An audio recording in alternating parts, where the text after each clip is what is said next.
There's a huge need of manpower in the industry, skilled trades in general, not only welding. And we uncovered also, because it's our skill, that immersive technology can really bridge the gap between unemployment and this kind of industry. If you imagine that it put one of these kids on the track to be an employee and get a salary and get a life, the benefit is huge for the investment. So that also will enable us to detect autism, to help the parents with their kids from home.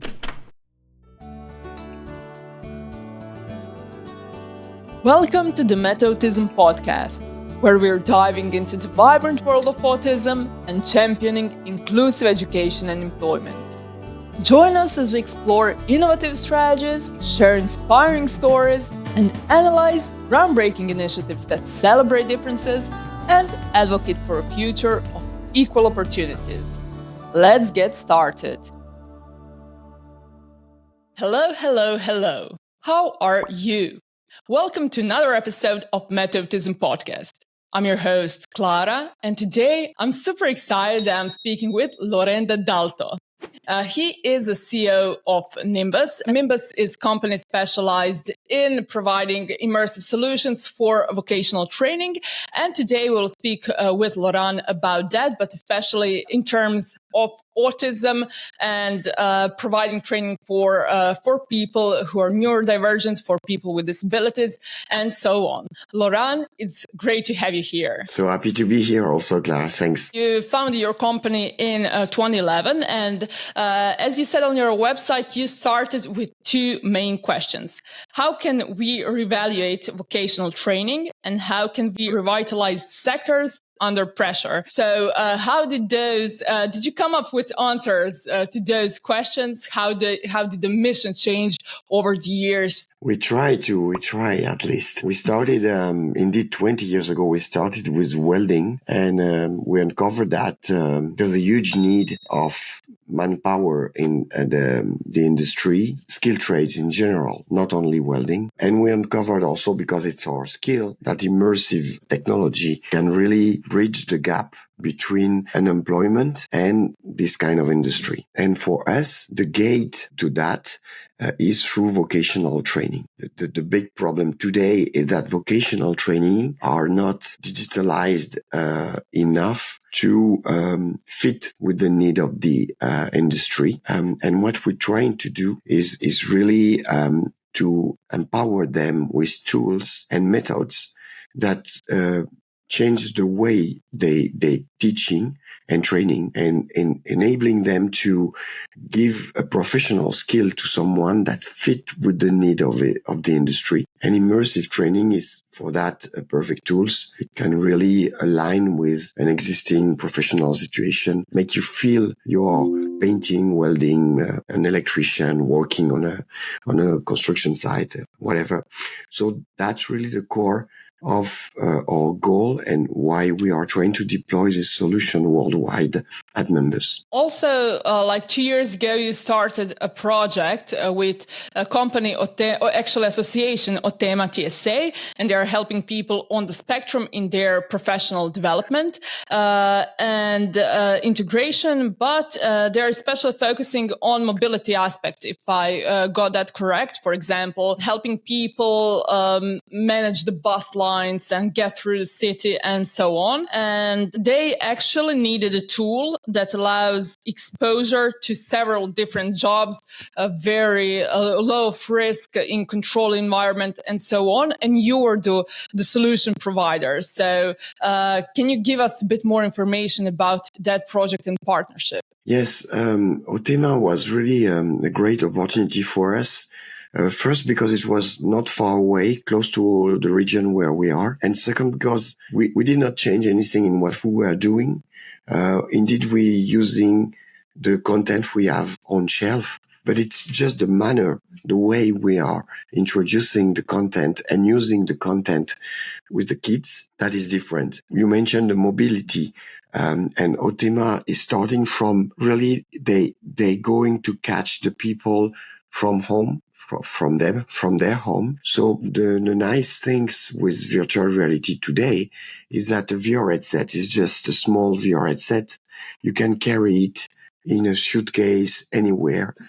So it's a way to go at the home of those kids and already try to attract them on some specific jobs. And then once we have been able to, and the association include mobility, so they provide the transportation for those people. Once it's done, the product we have, put them in a confident world where they don't feel they are judged or they are beside the people they may be afraid of. They feel they are in their world. And for that, virtual reality is perfect because it puts you in a VR world.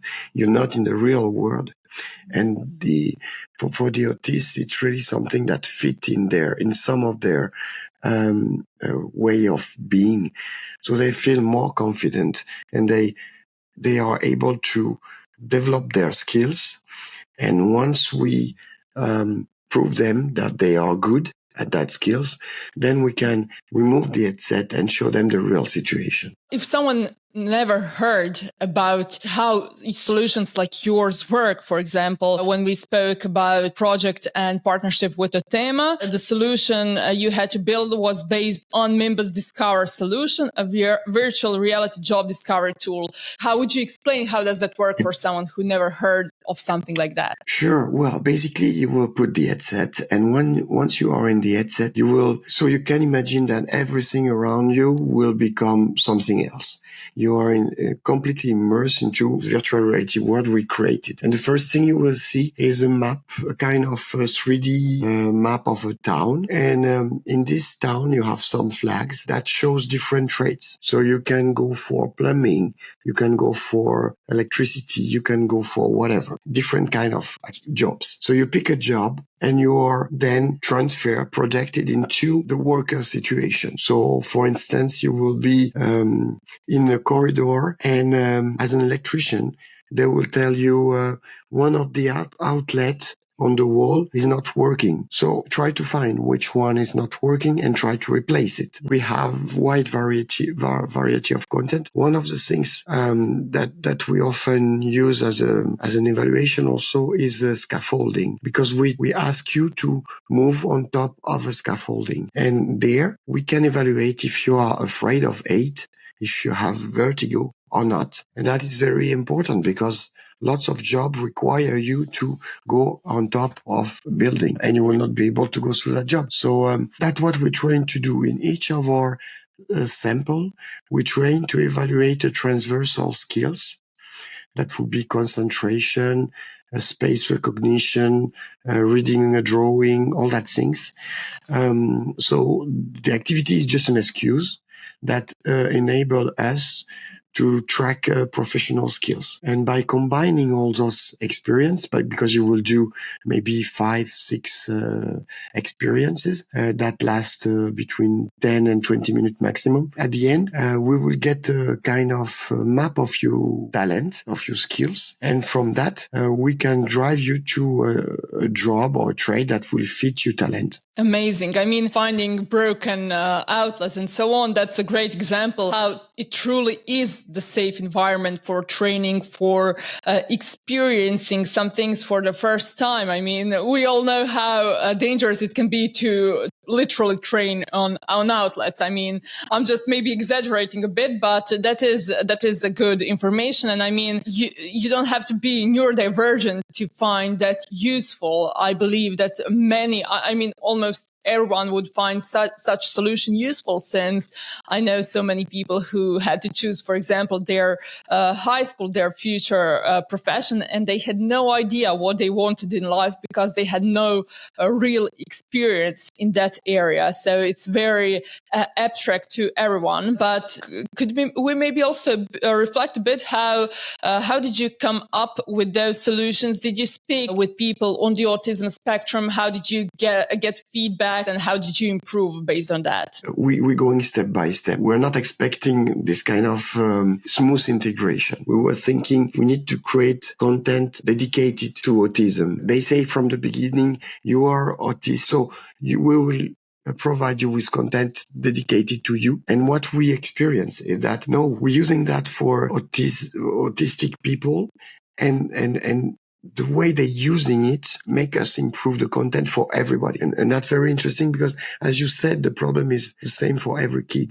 It works for autistic people, but it works for kids in general. They don't know the way, what they can do and all that things. The difference with autism is that some jobs are very complicated for autistic people. And by practicing in real, in virtual reality, but in real, the people understand why they won't be able to go that way. So maybe there's some process like that we have been able to validate it over the time. So today, what we're doing with OTEMA, we're building up a kind of process, kind of protocol, where depending on the people in front of us, we will make them test different kind of experience, and we will evaluate them, and we will try to help them, and maybe through several sequences, maybe not only once. But yes, we're trying to combine all the feedback we had since 2 years to really provide something that will be like a handbook to any people that would like to do that. How did you come up with the idea of partnership with OTEMA? When did autism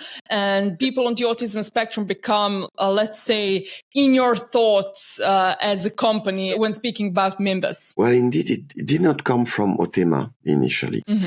It comes from a company in Pakistan, because MIMBUS is selling globally in Asia, in Europe, anywhere. And maybe 4 years ago, we had a partner in Pakistan. And this partner was very involved into special education. Special education is wider, so it's deaf people, it's a lot of disability, let's say. So special education has been a first, they bring that on the table and they tell us, we want to use your product for those people. So of course, for blind people, it's complicated because everything we have is visual. So it doesn't fit. But for the other, and they had at that time, they had a lot of autism in their scope. And so we started by using some basic simulators, VR equipment there in Pakistan.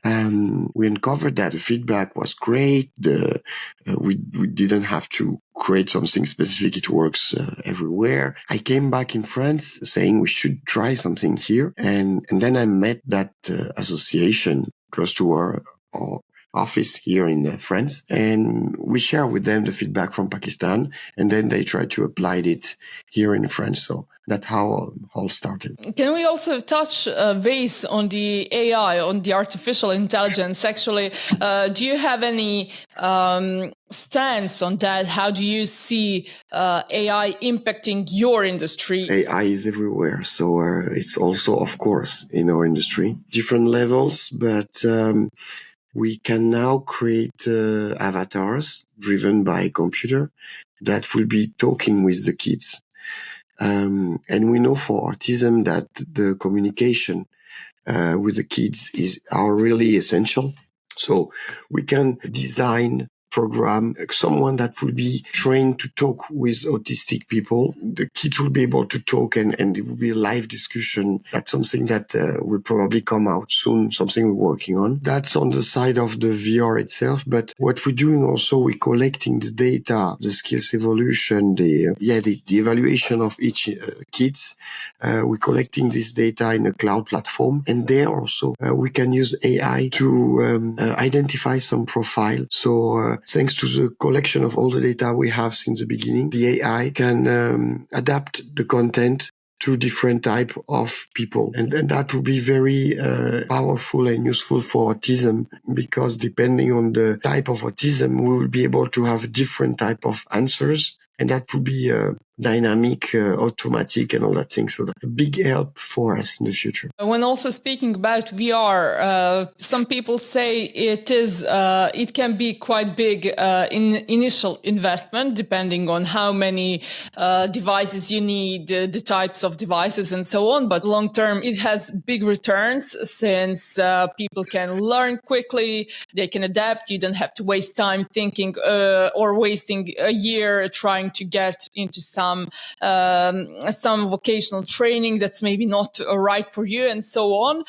So do you think such solutions will actually make building your solutions may be cheaper or quicker in the future? Yeah, well, manufacturers are working on making the content, the hardware cheaper and cheaper. So today, you can get a standalone VR headset for less than 300 euro. So it's still expensive, but it's something that start to be reasonable. Knowing that in a class, if you have 5 or 6 people in your group, you just need one headset is enough, because then you can share, you can cast the headset's vision onto a wide screen. So there's lots of communication to have with the group. The investment start to be reasonable and something that can be at a reaching distance for a school, for an association, and all that things. You mentioned that clearly in your question, and I appreciate that. The return on investment is also something people forget. As soon as you're giving me a cost, I'm thinking, well, it's a cost, and if you don't imagine how much it will, help me to get, I will just see that just like a cost. And today there's a lot of good VR content, but there's really no return on investment evaluation. A few, really, not that much, I think. And especially for autism, it works. We mentioned that just before, but we need to really evaluate what kind of benefits we can get out of that. Because if you imagine that it put one of these kids on the track to be an employee and get a salary and get a life, the benefit is huge for the investment. How do you see the future of MIMBUS in relates to people on the autism spectrum? Is that something you would like to put more focus on, or you're satisfied where you are now? No, yes, definitely. We're working in education. We're working in a scope where we're trying to create content tools that will enable people to find a job. So already for that, we are gifted and we love our job. But when we're working with this kind of population, it can be autism, it can be socially disabled people, it can be genders, equity, lots of things. That gives us even more will to be efficient, because those people are fighting sometimes to survive. And when I'm talking about Pakistan, that's really the case. We're providing them a small door, a small window of hope. And just for that, all the team behind me is really passionate by what we started to do with autism. So we want to push that further and try to be members of the consortium, the group that will work on promote that. One thing I have to mention about the future that is essential is, in the future, people will have headset at home. Like you have computer, like you have your cell phone. You will have glasses that looks like headset, and you will watch movie. You will go on holidays before going on holidays through the headset. So that also will enable us to detect autism, to help the parents with their kids from home. The scope of the application is amazingly wider once they will have the headset at home. So, and that will come in a matter of few years. So it's really the next step that we need to focus on. We need to think that we can do a lot. We need to have proper content and proper people to follow up those populations. Yes, I mean, that was a fantastic conclusion, especially since I believe it was this year that we saw Apple Vision Pro and how people in the videos, in marketing materials, were immersed in the environment. So I believe that is maybe not the first step, but one step closer to the future. You just said we awaits for us. So that's great. Laurent, thank you very much for joining me. Thanks a lot, Clara. And of course, thank you to the Erasmus Plus program of European Union for funding this project. All opinions are our own. Follow or subscribe on your favorite listening or watching platform. And until the next time, bye-bye. Bye.